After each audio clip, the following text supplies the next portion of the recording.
అండి. Welcome to Sri thoughts. ఈ రోజైతే నేను మీ ముందుకి మరొక ఇన్ఫర్మేటివ్ వీడియోతోటైతే వచ్చేసాను. రేపు బుధవారం అమావాస్య. ఈరోజు అమావాస్య తిథి రోజున మర్చిపోకుండా రూపాయి బిళ్ళతో ఇలా చెయ్యండి. బిచ్చగాడు కూడా కోటీశ్వరుడుగా మారిపోతారు. ఎలాంటి పరిస్థితుల్లో ఉన్నవారు అయినా సరే కోటీశ్వరులు అవ్వడం ఖచ్చితంగా జరుగుతుంది. ఈరోజు చాలా విశేషకరమైన రోజు మనకు శాస్త్రం అయితే తెలియచేస్తుందనమాట. శాస్త్రాల ప్రకారం ఏంటంటే గనక ఈ అమావాస్యకు అత్యంత శక్తి ఉంటుంది. చాలా పవర్ఫుల్ అయినటువంటి అమావాస్య అని చెప్పవచ్చు. ఈరోజు రూపాయి బిళ్ళతో పరిహారం చేయడం వల్ల రాత్రికి రాత్రే ఉండే ఇబ్బందులన్నీ కూడా తొలగిపోతాయి. ఒక రాత్రిలోనే మనం అద్భుతాన్ని చూసి ఆశ్చర్యపోతామని చెప్పవచ్చు. కొన్ని నియమాలను అనుసరించుకుంటూ ఈ రూపాయి బిళ్ళ పరిహారం ఎవరైతే చేస్తారో వారికి అంతా కూడా మంచి జరుగుతుందన్నమాట. ధనానికి సంబంధించిన ఏవైనా ఇబ్బందులుంటే అవన్నీ కూడా తొలగిపోతాయి. చాలామంది అయితే ఒక రూపాయి ఉంది కాదు, కొద్దిగా డబ్బు ఉంది, ఎవరికైనా అప్పుగా ఇద్దామని చెప్పి దేనికో దానికి వస్తుంది కదా అని చెప్పేసి అప్పుగా అయితే ఇస్తూ ఉంటారు. అయితే ఆ డబ్బుని తిరిగి అడిగేటప్పుడు మాత్రం తీసుకున్న వారు సరి అయిన సమాధానం చెప్పక తీసుకున్న డబ్బుని ఇవ్వక చాలా ఇబ్బందులను అయితే పెడుతూ ఉంటారు కదండి. అలాంటి వారు ఈ పరిహారం చేసినట్లయితే మీ సొమ్ము తిరిగి మీ చేతికైతే వస్తుంది. చాలా చక్కటి పరిహారం అండి. అమావాస్య రోజున చేసేటటువంటి పరిహారాలకు మంచి ఫలితం అయితే దక్కుతుంది. కనుక ప్రతి ఒక్కరు కూడా అప్పుల బాధతో ఇబ్బంది పడేవారు, డబ్బు ఇచ్చి తిరిగి రావట్లేదు అనుకునేటటువంటి వారు ఈ పరిహారాన్ని అయితే తప్పకుండా ఆచరించండి. సమస్యలన్నీ వాటి నుంచి బయటపడడానికి, అసలు డబ్బు సమస్యలు అనేవి మన జీవితంలో ఉండకుండా ఉండడానికి, మళ్ళీ మళ్ళీ రాకుండా ఉండడానికి గాను ఉపయోగపడే పరిహారమే ఈ రూపాయి బిళ్ళ పరిహారం అని చెప్పవచ్చు. అసలు రూపాయి బిళ్ళతో మనం ఏం చేయాలి, ఏం చేస్తే ఎలాంటి శుభ ఫలితాలు వస్తాయి, మనకు ఆర్థికంగా ఎలా కలిసి వస్తుంది, అలానే కాకుండా ధనానికి సంబంధించిన సమస్యలు ఎలా తొలగిపోతుందో తెలుసుకునే ముందు మీ అందరికీ చిన్న రిక్వెస్ట్ అండి. మీకు కనుక ఈ వీడియో నచ్చినట్లయితే తప్పకుండా చిన్న లైక్ ఇవ్వడం మాత్రం అస్సలు మర్చిపోవద్దు. మొదటిసారిగా మా ఛానల్ని చూస్తున్నట్లయితే సబ్స్క్రైబ్ చేసుకుని పక్కనే ఉన్నటువంటి బెల్ ఐకాన్ క్లిక్ చేసినట్లయితే ఫర్దర్ నోటిఫికేషన్స్ అన్నీ కూడా మీకు అందుతాయి. ఇప్పుడైతే మనం వీడియోలోకి వెళ్ళిపోదాము. ఈరోజు సూర్యోదయానికి ముందే నిద్రలేచి తలస్నానం చేసి శివాలయానికి వెళ్ళి శివుణ్ణి చక్కగా పూజించుకోవాలి. శివుణ్ణి పూజించుకున్న తర్వాత ఇంట్లోనైనా సరే చక్కగా దీపారాధన చేసి శివుణ్ణి అయితే అర్చించుకోవాలి. ఒక చెంబు నీటిని అంటే సమర్పించాలి శివుడికి. అనంతరం వచ్చేసి ఏంటంటే గనక చక్కగా దీపము, ధూపము, నైవేద్యం పెట్టుకోవాలి. నైవేద్యం అంటే పెద్దగా ఏమీ లేదండి, ఒక చిన్న బెల్లం ముక్కను పెట్టినా సరిపోతుంది. కనుక పూజ కార్యక్రమాలన్నీ కూడా చేసుకోవాలి. కొంతమంది ఏంటంటే కనుకనండి నిష్ట నియమాలు చక్కగా పువ్వులు, అలానే అక్షింతలు, కుంకుమ ఇవన్నీ కూడా పెట్టేసి పూజించుకుంటారు. అలాంటి వాళ్ళకి కూడా ఏంటంటే శివపార్వతుల అనుగ్రహంతో పాటు లక్ష్మీనారాయణ యొక్క అనుగ్రహం కూడా కలుగుతుందన్నమాట. కాబట్టి ఏంటంటే కనుకనండి చక్కగా నిష్ట నియమాలతో ఆచరించుకోండి. ఒకవేళ మేము పూజ చేసుకోలేము అంటే పూజ చేసే అంత సమయం మాకు లేదు, వీలు లేదు అనుకుంటారు కదా, అలాంటి వాళ్ళు గుర్తుపెట్టుకోండి. పూజ చేయలేని వారు మాత్రమేనండి ఈరోజు ఏంటంటే కనుక ఇది ఒక్కటి తినండి. అలా గనుక తింటే మీకు అదృష్టం, ఐశ్వర్యం పడుతుంది అని చెప్పవచ్చు. కోటి పూజలు చేసినటువంటి పుణ్యం కూడా మీకు కలుగుతుందన్నమాట. ఎందుకంటే గనక ఇప్పుడు మనం చెప్పుకునే ఆ పదార్థం ఏంటంటే గనక లక్ష్మీదేవికి కావచ్చు, అలానే కాకుండా ఏంటంటే మనం అంటే శివపార్వతులకు కావచ్చు చాలా చాలా ఇష్టమైనది మనకు శాస్త్రం చెబుతున్నదన్నమాట. ఇది తినడం వల్ల ఏంటంటే గనక మనకు అదృష్టం, ఐశ్వర్యంతో పాటు అన్ని విధాలుగా కూడా బాగుంటుంది, కలిసి వస్తుంది, అవకాశాలన్నీ కూడా మీ చేజిక్కించుకోవచ్చు. కాబట్టి ఏంటంటే గనక మీరు నేతి బీరకాయ ఉంటుంది కదండి, నేతి బీరకాయ ఏంటంటే గనక లక్ష్మీదేవికి చాలా ఇష్టము. మనకు పురాణాల్లో ఈ విషయం అయితే చెప్పబడ్డది. కాబట్టి ఈ కూరని తినడం వల్ల ఏంటంటే మనం పూజ చేసినటువంటి పుణ్యం మనకు కలుగుతుంది. చాలామంది కూడా ఏంటంటే కొన్ని ఇబ్బందుల వల్ల పూజ చేసుకోలేకపోతారు కదండి. అలాంటి వాళ్ళు గనుక ఈ నేతి బీరకాయని తినడం వల్ల చాలా మంచి ఫలితం వస్తుందని పండితులైతే తెలియచేస్తున్నారు. కాబట్టి ఇలా ఈ కూరను వండుకొని ఇంట్లో ఇంటిల్లిపాది తింటే మీకు శివయ్య అనుగ్రహంతో పాటు లక్ష్మీనారాయణ యొక్క అనుగ్రహం కలుగుతుందనమాట. కాబట్టి ఈ విధంగా ఆలోచించండి.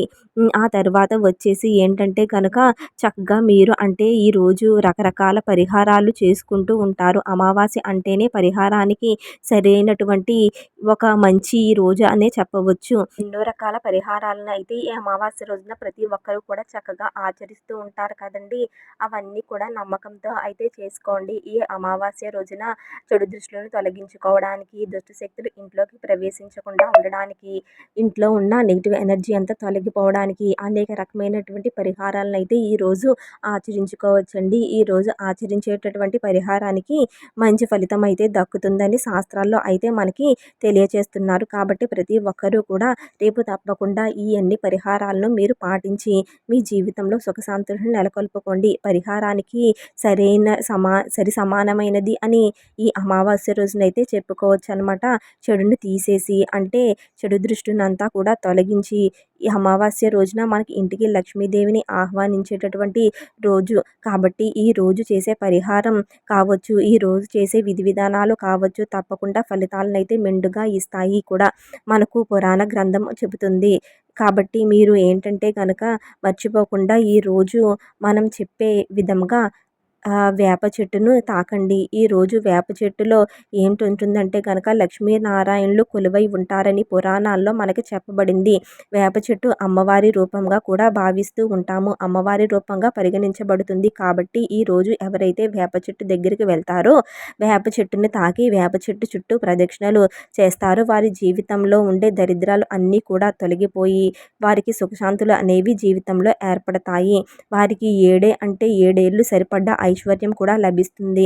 అమ్మవారి యొక్క అనుగ్రహం సంపూర్ణంగా కలుగుతుందన్నమాట. శివాలయానికి వెళితే అక్కడ వేప చెట్టు ఉంటే ఆ వేప చెట్టుని మీరు చక్కగా తాకండి, నమస్కరించుకోండి, ప్రదక్షిణాలు చేయండి. అలానే కాకుండా ఏంటంటే చక్కగా ఒక 2 నిమిషాల పాటు అక్కడ కూర్చునే వీలు ఉంటే అలా కూర్చొని అంటే మంచి ఫలితాలు వస్తాయండి. మీ మనసులో ఉన్నటువంటి కష్టాన్ని కానీ బాధని కానీ అంతా కూడా తొలగించుకోవచ్చు అనమాట.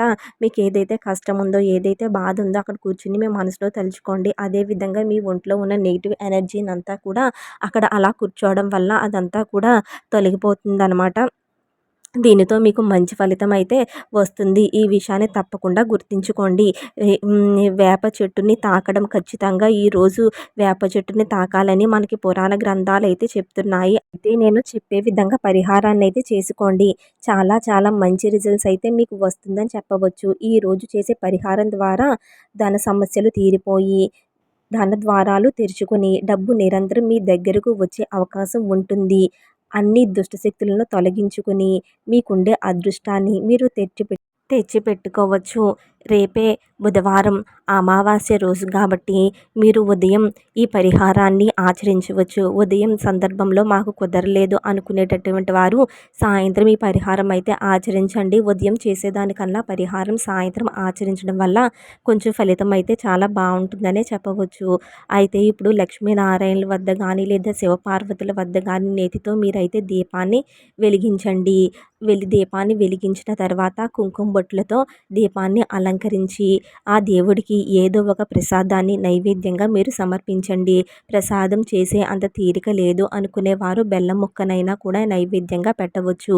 ఇలా నైవేద్యంగా పెట్టిన తర్వాత ఇప్పుడు ఒక రూపాయి బిళ్ళను తీసుకోండి. రూపాయి బిళ్ళను తీసుకున్న తర్వాత దానిని ఒక పసుపు క్లాత్ తీసుకొని దాంట్లో ముడి వేయండి. ఇలా ముడి వేసిన తర్వాత ఆ ముడిని తీసుకువెళ్ళి మీరు లక్ష్మీనారాయణుల యొక్క ఫోటో దగ్గర కానీ లేదా శివపార్వతుల ఫోటో దగ్గర కానీ లేదా మీరు లక్ష్మీదేవి ఫోటో వద్ద అయినా కూడా పెట్టుకోవచ్చు. ఇప్పుడు అలా పెట్టిన తర్వాత ఆ మూటకి పసుపు, కుంకుమ, గంధంతో పూజించండి. అంతేకాకుండా అక్షింతలు కూడా వెయ్యండి. ధూపం చూపించండి. ధూపం చూపించిన తర్వాత ఇప్పుడు లక్ష్మీదేవి యొక్క అష్టోత్తరాలు కానీ కనకదారాలు కానీ చదువుకోండి. విష్ణు సహస్రనామాలనైనా కూడా పఠించవచ్చు.